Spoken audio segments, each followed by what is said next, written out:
CCTV footage was shown in court of the moment that Lily Sullivan's mother was waiting in a car park for her daughter at 3 a.m. on the 17th of December last year.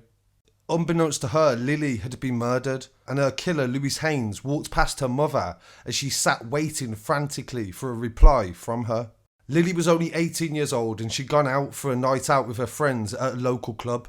Her mother had been in close contact with her throughout the night, and they had called her at various different times before the murder occurred to make sure that she was making her way home.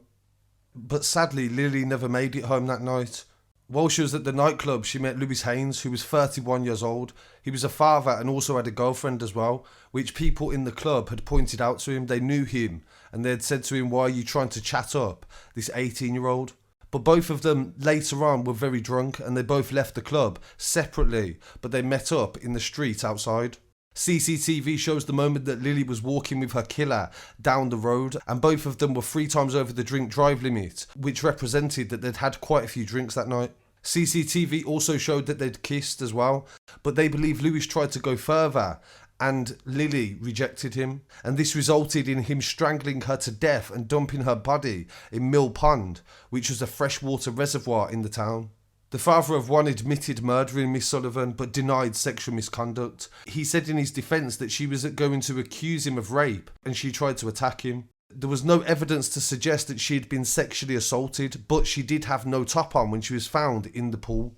They believed that Lewis wanted to ensure that she was dead and he wanted to silence her. The prosecution said that Lewis was offended that he didn't go further and that Lily had been in contact with her mother and had agreed to go and meet her at 3 a.m. in the morning. He said that an argument had broken out when she said that she would accuse him of rape, and Mr. Haines said he had a great deal to lose and didn't want his partner to find out about the accusations. The prosecution said they believe this is why he strangled her, in order to prevent her telling people that he had tried to take it further. The prosecution said that Haines had showed a sexual interest in Lily in the time that they'd met in the venue, despite being warned off by several friends.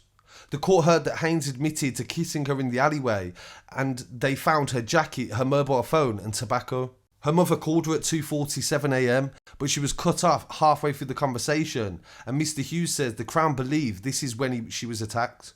Her cream-coloured lace top had been removed as well, forcibly they said, and it wasn't in the water because it wasn't wet. Haines had tried to say he was trying to get her out of the water, but they believed that he just tried to make sure she was dead.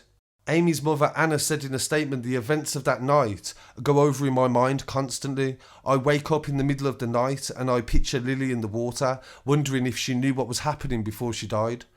I wish I'd stopped her going out that night. I picture the male responsible for her death and I saw him in the garage and I wish I had confronted him. He looked me straight in the eyes. He knew what he had done. He knew that I was close to her and I wish that I'd gotten out of my car and walked towards him. These thoughts never leave my mind," she said, "and I can't stop thinking about it. I live with the fact that now I will never know what really happened to Lily that night, and I suspect the truth will always haunt me for the rest of my life." A witness had said in court that she'd heard a scream from the alleyway moments before Lily was murdered. She never got killed in the alleyway, she was taken to Mill Pond, but they believed that due to the gap in CCTV, it may have occurred there, the initial strangulation. After the murder, Haines had gone to his partner's home and hysterically told her that he'd strangled somebody and that was in Mill Pond. The judge said the murder was motivated by sexual frustration. I have no doubt that some contact occurred, but she didn't want it to go further. Tragically, however, Lily can't give her side of the story because she isn't here today.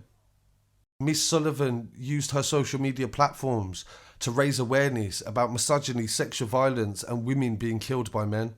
She'd even paid tributes to Sarah Everard on her social media as well, with the words that she was just walking home as the caption.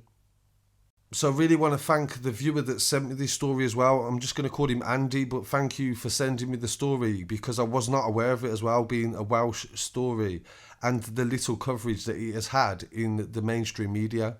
And it really is important for people to send these stories because at the end of the day, you can only understand the reality of it when you really gather together the court papers, the police statements, the family statements, and anything that really occurred. In this other story coming from Birmingham, in a very similar situation, a woman was murdered by a man that she actually knew, but it was for the same reason as well. Jordanis Brain lived in Unit Street in Birmingham, and on the 31st of March last year, she was murdered by a man called Halfam. He was 26 years old and he's been jailed today for her murder. He had travelled from Sheffield to meet her. They knew each other before and they came from the same village in Eritrea. In the early hours of the 31st of July, police were called to a disturbance at a multi-occupancy house. So this is a house share. There had been several women, because in Birmingham you don't really mix. There would never be, even though these girlfriends can have boyfriends in the house, a house share would only really have women inside, same as men. A men house share would only have men inside. But the women that was in this house were actually probably not even knowing it, but there was a killer inside the house with them and he stabbed her to death and strangled her. And the police believe it was simply because she rejected him.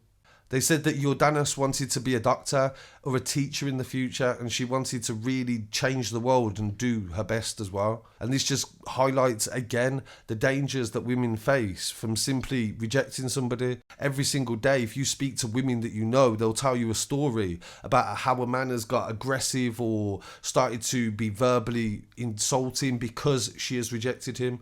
And maybe there needs to be more done about how to cope with these things, because at the end of the day, this happens far too often.